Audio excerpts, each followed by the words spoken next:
Hello friends, welcome to the Mechanics of Structure 2 lecture series. Right now we are in the module named Direct Stress and Strain.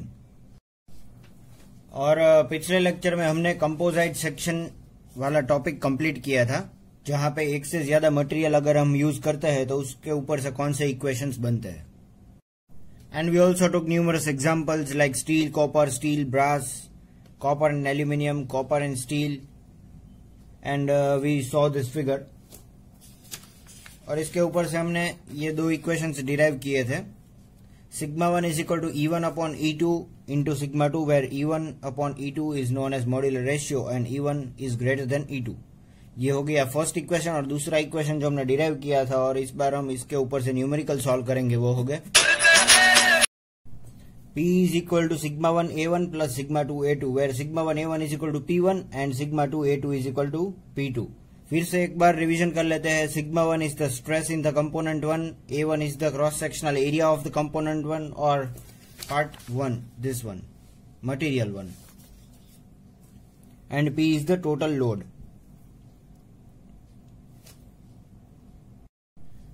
तो हमें ये दोनों equation याद रखने हैं और इसके ऊपर से हम आज न्यूमेरिकल सॉल्व करेंगे. That is example number 1. So let me read the question. A circular RCC column of 250 mm diameter is reinforced with 6 bars of 22 mm diameter. मतलब एक circular reinforce concrete cement RCC का structure है जो reinforce किया है. यहां पे मैंने क्रॉस सेक्शन एरिया दिखाया है. रेनफोर्स किया है 6 बार से, 6 बार्स यूज किए हैं, 1 2 3 4 5 और 6, and that too with 22 mm diameter. सभी के डायमीटर 22 mm है. The column is carrying a load of 875 kilonewton. मतलब ये कॉलम टोटल लोड कैरी कर रहा है 875 kilonewton. P is equal to 875 kilonewton. P मतलब load, total load. Find the stress developed in concrete and steel. मतलब हमें ये कॉन्क्रीट और स्टील दोनों में कितना स्ट्रेस डेवलप हो रहा है due to this load 875 kilonewton, ये हमें फाइंड आउट करना है. टेक ES मतलब modulus of elasticity of steel, ये ES है 2.1 इंटू 10⁵ न्यूटन पर mm स्क्वायर. ये डायरेक्टली में दिया गया है. And modulus of elasticity of concrete, that is EC, that is 0.14 into 10⁵ newton पर mm स्क्वायर. तो data given is diameter of column 250 mm, 6 bars of 22 mm diameter. P is equal to 875 kilonewton, and we have been given ES modulus of elasticity of steel and EC modulus of elasticity of concrete. तो ये सब data हमें दिया गया है. तो यहाँ पे सभी चीजें हम सबसे पहले न्यूटन और mm में कन्वर्ट कर देंगे. तो यहाँ पे जो डेटा दिया है उसमें लोड 875 किलोन्यूटन है, तो उसको हम कन्वर्ट कर देंगे. P will be equal to 875 into 10⁵ newton. बाकी सभी चीजें mm और न्यूटन में ही दी है. यह है 22 mm diameter. What we need to find is stress in steel sigma S, stress in concrete sigma C. तो सबसे पहले तो हम एरिया ऑफ कंक्रीट और एरिया ऑफ स्टील देख लेते हैं. तो ये जो पूरा कॉलम है वो कंक्रीट का है, तो इसके π/4 d² इसमें हम लगा के इसका एरिया फाइंड कर सकते हैं. π/4 इंटू d² या फिर πr², तो उसमें रेडियस चाहिए होगा. पर यहाँ पे हम π/4 d² लेंगे क्योंकि डायमीटर इसका डायरेक्टली हमें दिया है 250 mm. तो π/4 into d², that is π/4 into 250². पर इसमें एरिया ऑफ स्टील भी इंक्लूडेड है, 6 bars ऑफ 22 mm डायमीटर. तो उसका एरिया भी हम कैलकुलेट कर लेंगे. एरिया ऑफ या फिर cross sectional area of steel है 6 इंटू π/4 d², क्योंकि ये 6 bars है तो 6 इंटू π/4 इंटू d² मतलब 22² 22 mm का डायमीटर है इसमें.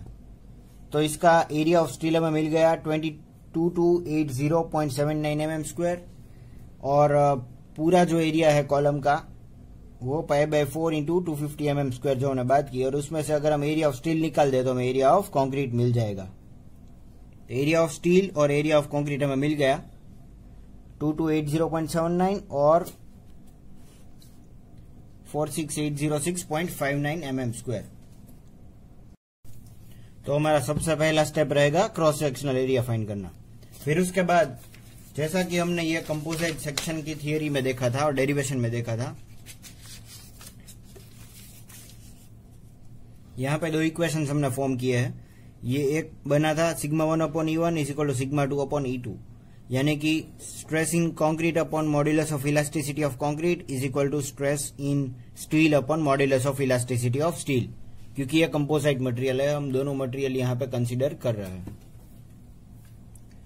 और दूसरा इक्वेशन ये है, तो सबसे पहले हम ये इक्वेशन यूज करके एक और इक्वेशन बनाएंगे। यहाँ पे sigma S upon E S is equal to sigma C upon E C. तो सिग्मा एस यहाँ पे मैं सब्जेक्ट बना रहा हूं और sigma E S upon E C into sigma C. तो ये वाला इक्वेशन हमें ऑलरेडी मिल गया। E1 upon E2 should be greater than E1 should be greater than E2 and it is known as modular ratio. तो यहाँ पे हमें मालूम है कि modulus of elasticity of steel is greater than modulus of elasticity of concrete. तो ये equation सही है। यहाँ पे हमें ES और EC की वैल्यू दी गई है, पर सिग्मा C नहीं है हमारे पास और सिग्मा S नहीं है। तो यहाँ पे हम इसे सॉल्व करके कुछ इस तरह का इक्वेशन डिराइव कर सकते हैं। इसे हम इक्वेशन नंबर 1 दे देते हैं। यह कैसा आया, ये ES की वैल्यू, ये EC की value into sigma C is equal to sigma S। तो sigma S is equal to ये डिवाइड कर देंगे तो 15 मिल जाएगा। तो 15 इंटू सिग्मा C, ये इक्वेशन हमें एक मिल गया है। फिर उसके बाद हम देखेंगे P is equal to P S plus PC, मतलब total load is equal to load taken by steel plus load taken by concrete. ये दोनों जितना लोड ले सकते हैं वो टोटल लोड है, जो हमारा दूसरा इक्वेशन था। P is equal to P1 plus P2, P is equal to sigma 1 A1 और P2 is equal to sigma 2 A2। तो वही किया है मैंने। P is equal to sigma S AS plus PC is equal to sigma C AC। तो यहाँ पे P की वैल्यू मेरे पास है 875 इंटू 10⁻³ जो कि यहाँ पे मैंने अभी लिखा। P is equal to 875 into 10⁻³ मतलब total load is equal to sigma S into AS। तो सिग्मा S की वैल्यू मैं सबसे पहले आपको ये इक्वेशन में दिखा देता हूँ। Sigma S is equal to 15 into sigma C, ये एक इक्वेशन फॉर्म किया था हमने। तो डायरेक्टली हम 15 सिग्मा C रख रहे हैं यहाँ पे सिग्मा S की वजह से, into AS area of steel जो हमने पहले ही फाइंड किया यहाँ पे। Area of steel is equal to 2280.79 mm²। देखो यहाँ पे हम सभी चीजें mm और न्यूटन में ही रखेंगे अभी। 15 sigma C into sigma S क्या है 2280.79। तो सिग्मा S की वैल्यू आ गई, AS की वैल्यू आ गई, plus sigma C into AC। तो सिग्मा C की वैल्यू अभी अननोन है तो मैं ऐसे ही लिख रहा हूं sigma C plus area of concrete AC is equal to this what we derive from first step. Area of concrete जो हमें मिल गया 46806.59। तो डायरेक्टली मैं यहां पे लिख रहा हूं। तो इससे अगर आप कैलकुलेटर में सॉल्व करोगे तो कुछ इस तरह का इक्वेशन बनेगा, जहां पे हम सिग्मा C को सब्जेक्ट बना करके 10.80 न्यूटन पर mm² डिराइव कर सकते हैं, जो कि स्ट्रेसिंग कंक्रीट हो गया। Then sigma S is equal to 15 into sigma C। 15 into sigma C मतलब 15 इंटू 10.8 यहाँ पे लिख दूंगा मैं, तो डायरेक्टली हमें सिग्मा S की भी वैल्यू मिल जाएगी। ये हो गया सिग्मा S। तो ये दोनों चीजें जो रिक्वायर्ड थी वो हमें मिल गई है, स्ट्रेस इन कंक्रीट और स्ट्रेस इन स्टील। फिर से एक बार क्विक रिवीजन कर लेते हैं इसमें।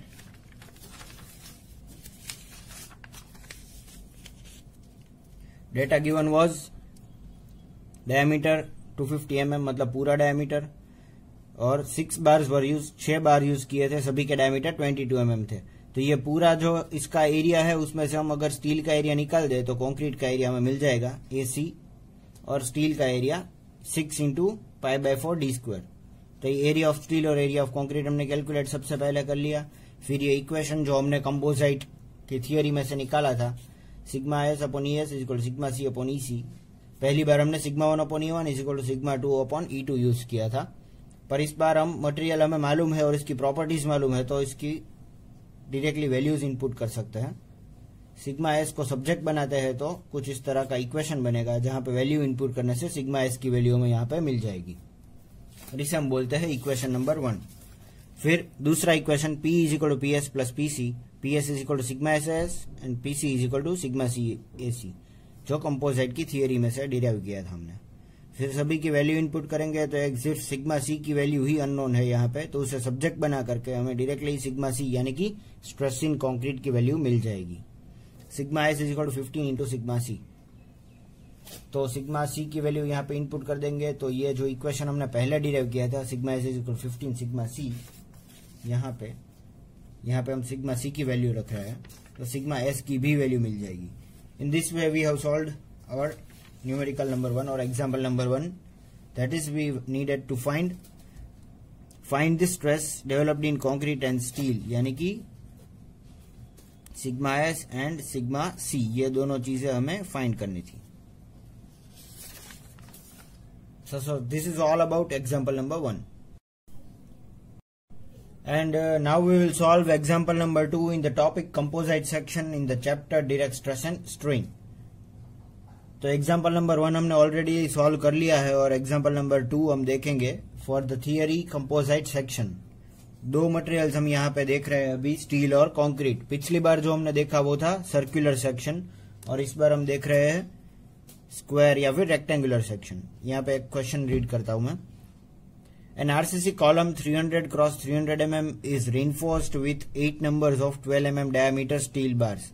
तो पिछली बार जो सर्कुलर था वो इस बार स्क्वायर सेक्शन है कॉलम का। 300 cross 3 mm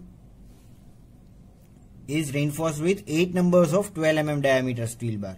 8 numbers 1, 2, 3, 4, 5, 6, 7 and 8 bars are there. Reinforced concrete cement column. तो ये स्टील का डायमीटर में दिया गया है 12 mm, ये सभी 12 mm डायमीटर के बार्स है। If permissible stress in concrete and steel are 5 Newton per mm square, मतलब ये हमें परमिसिबल स्ट्रेस दिया गया है, इतना स्ट्रेस ये हैंडल कर सकता है। कंक्रीट है तो वो 5 न्यूटन पर mm स्क्वायर परमिट करेगा स्ट्रेस, और स्टील है वो 190 न्यूटन पर mm स्क्वायर स्ट्रेस परमिट करेगा, या हम बोलेंगे परमिसिबल स्ट्रेस, सिग्मा भी बोल सकते हैं। तो सिग्मा सी हम डायरेक्टली 5 न्यूटन पर mm स्क्वायर ले लेंगे, और सिग्मा सी 190 न्यूटन पर mm square respectively. Find the total load carried by the column, तो हमें फाइंड करना है total load, that is P. P की वैल्यू हमें फाइंड आउट करनी है। तो डेटा बना देंगे, size of column is 300 mm cross 300 mm, और ये हो गया आरसीसी कॉलम। सिग्मा सी मतलब stress in concrete is 5 newton पर mm स्क्वायर, यहां पर दिया गया है। Stress in steel is 190 Newton पर mm स्क्वायर, जो यहां पे दिया है sigma S. And 8 numbers 12 mm, ये सिंबल है डायमीटर का, फाई, इसे बोलते हैं 12 mm फाई स्टील बार, ये मतलब 12 mm डायमीटर स्टील बार, वो 8 नंबर्स है। तो इसके ऊपर से हमें एरिया ऑफ स्टील और एरिया ऑफ कंक्रीट पिछली बार की तरह डायरेक्टली मिल जाएगा। लोड कैरिड बाय कॉलम हमें फाइंड करना है। एरिया ऑफ स्टील जो है वो होगा 8 into π/4 into D square, 8 into π/4 into 12 square, क्योंकि इसका डायमीटर है 12। तो एरिया ऑफ स्टील में मिल जाएगा 904.87 mm square. And then after we can find the area of concrete, जैसे हमने पिछली बार किया था एग्जांपल नंबर 1 में। Similarly we can find the area of concrete over here. 300 into 300, ये हो गया पूरा कॉलम का, यानी कि cross sectional area of the column. We directly got 300 into 300 minus area of steel अगर हम करेंगे, ये इसमें से हम एरिया ऑफ स्टील माइनस कर देंगे 904.87, तो एरिया ऑफ कंक्रीट हमें मिल जाएगा। तो ये हो गया एरिया ऑफ कंक्रीट, और ये है एरिया ऑफ स्टील।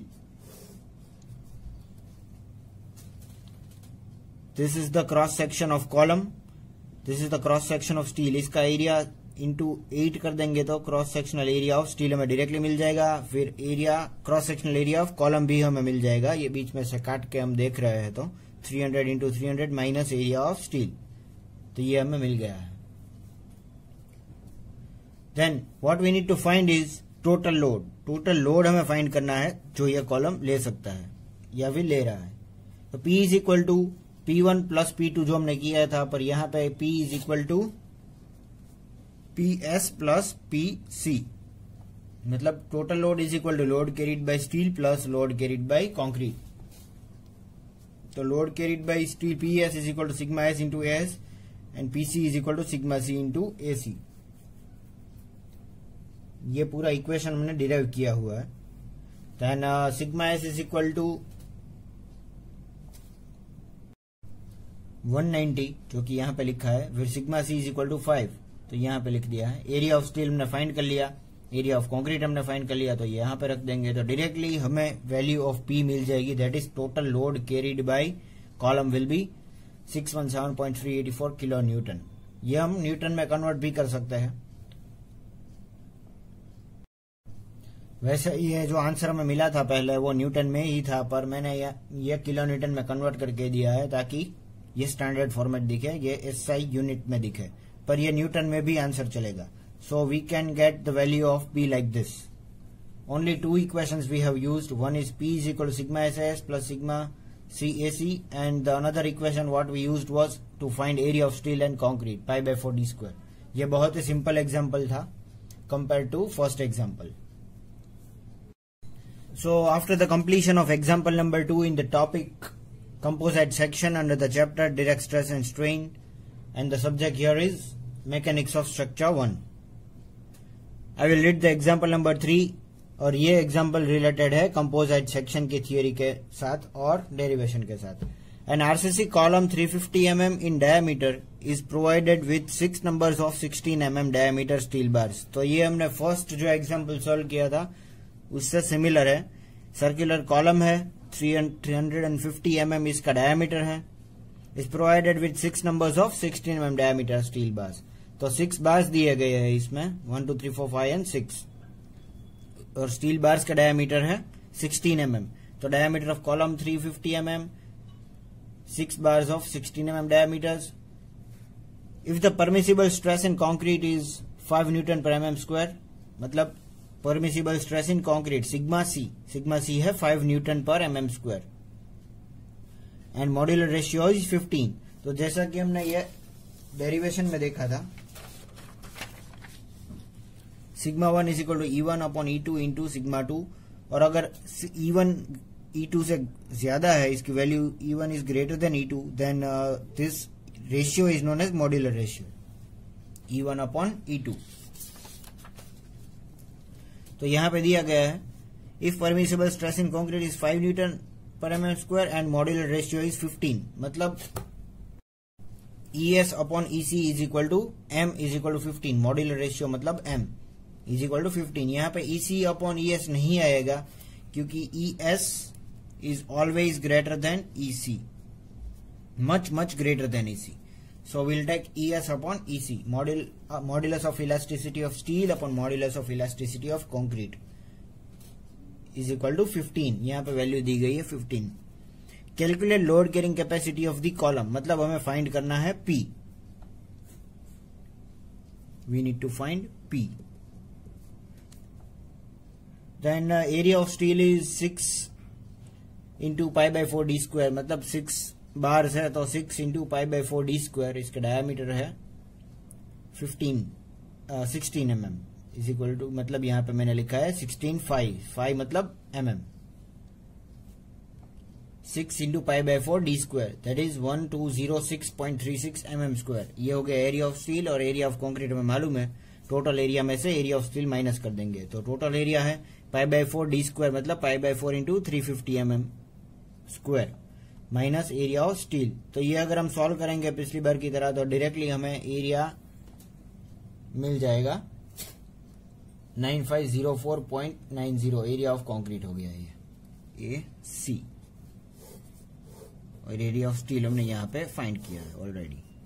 तो एरिया ऑफ स्टील और एरिया ऑफ कंक्रीट हमें मिल गया, जो कि हमारा फर्स्ट स्टेप रहता है कंपोजिट सेक्शन के न्यूमेरिकल में।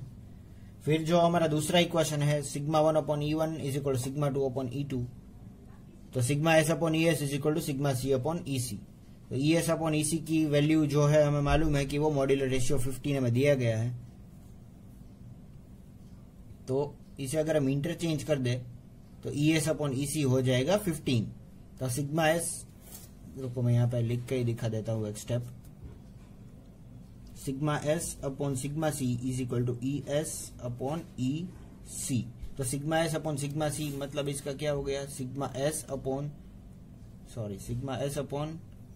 Sigma C is equal to 15। तो इसके बाद जो स्टेप आएगा वो है sigma S is equal to 15 into sigma C. तो ये इक्वेशन हमें मिल गया। Now numbering this equation as equation number 1 and continuing the equation. Sigma C and sigma S is already given.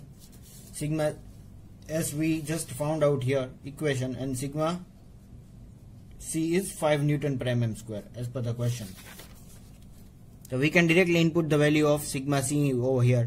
Sigma C की value directly हम यहाँ पे रख के वैल्यू फाइंड आउट कर लेंगे सिग्मा S की 75 न्यूटन पर mm स्क्वायर सिग्मा S, और सिग्मा C ऑलरेडी दिया गया है क्वेश्चन में गिवन। तो इसके ऊपर से हम सभी वैल्यू इनपुट करके इक्वेशन नंबर 1 में, इक्वेशन नंबर 2 में डाल सकते हैं। P is equal to sigma S AS plus P is equal to plus sigma C AC।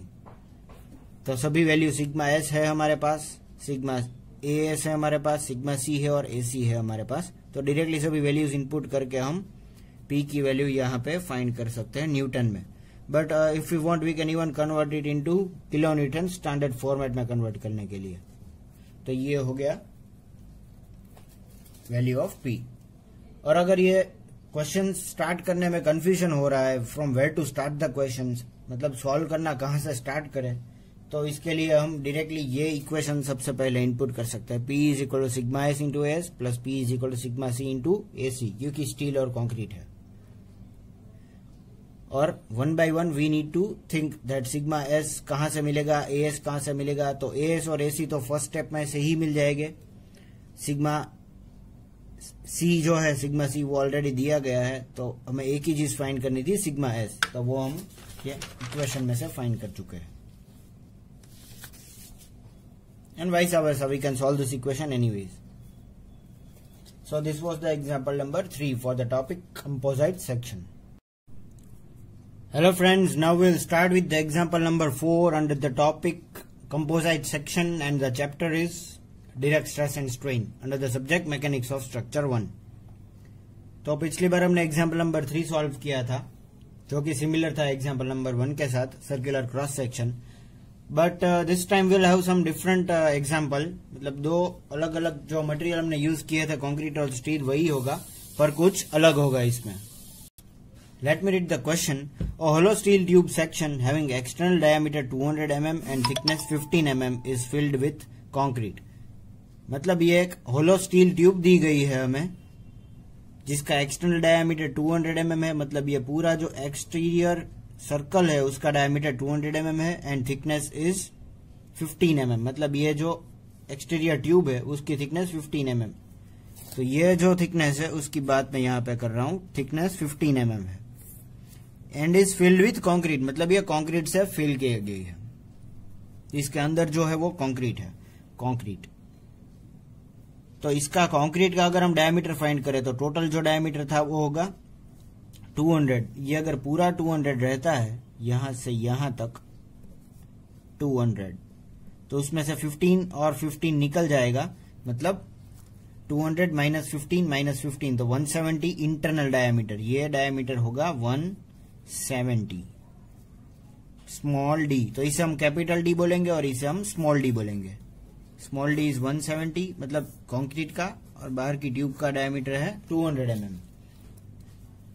Find the load carrying capacity of its column if the permissible stress in the steel is not to exceed 130 mm square. मतलब हमें permissible stress find करना है steel में। Permissible stress already given है 130 newton पर mm square, तो sigma S 130 newton पर mm square. Find load carrying capacity of the column, मतलब हमें फाइंड करना है P। What is P? Load carrying capacity of column P, तो सबसे पहले हमारा स्टेप 1 रहेगा, पर यहाँ पे हम देख लेते हैं ES upon EC 18, that is modular ratio जो ऑलरेडी गिवन है यहाँ पे। Modular ratio ES upon EC is equal to 18। अगर ये ES अपॉन EC नहीं भी दिया होता तो मॉड्यूलर रेशियो मतलब ES अपॉन EC ही होता, क्योंकि modulus of elasticity is always greater then that of concrete. तो 18, तो ये डेटा गिवन में लिख रहा हूं। एरिया ऑफ स्टील और एरिया ऑफ कंक्रीट हम फाइंड कर लेंगे।